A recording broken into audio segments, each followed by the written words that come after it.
16 December মহান বিজয় দিবস, বাংলাদেশের স্বাধীনতার ইতিহাসের এক অবিস্মরণীয় গৌরবময় দিন।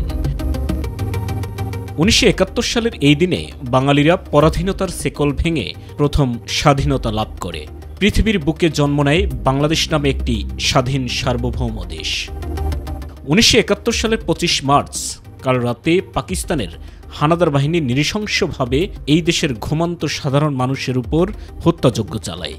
তারা যখন গণহত্যার পৈশাচিকতায় মেতে উঠেছিল, তখনই শুরু হয়েছিল বাঙালিদের প্রতিরোধ সংগ্রাম। দীর্ঘ 9 মাস শক্তিশালী পাক হানাদার বাহিনীর বিরুদ্ধে যুদ্ধ করেছিলেন দেশের সব ধর্ম, বর্ণ, ভাষার বীর সন্তানেরা। 30 লাখ মানুষের প্রাণ, 2 লাখ মা বোনের সম্ভ্রম আর বিপুল সম্পদহানির ভেতর দিয়ে মুক্তির সংগ্রামে সফল হয়েছিলেন মুক্তিযোদ্ধারা। অবশেষে ছিনিয়ে এনেছিলেন চূড়ান্ত বিজয়।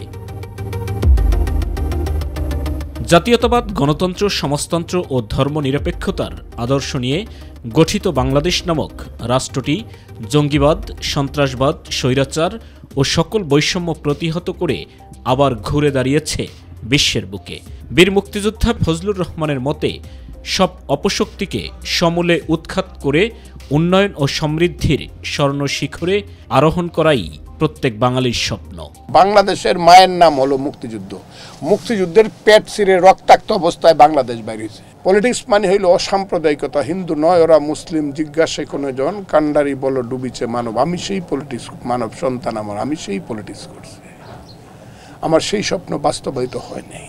বাংলাদেশ বিরোধী ষড়যন্ত্রকারীরা অভূতপূর্ব উন্নয়ন, অগ্রগতি ও সমৃদ্ধিতে ঈর্ষান্বিত হয়ে অপতৎপরতা চালিয়ে যাচ্ছে নানাভাবে, নানা উপায়ে, দেশ ও বিদেশে বসে।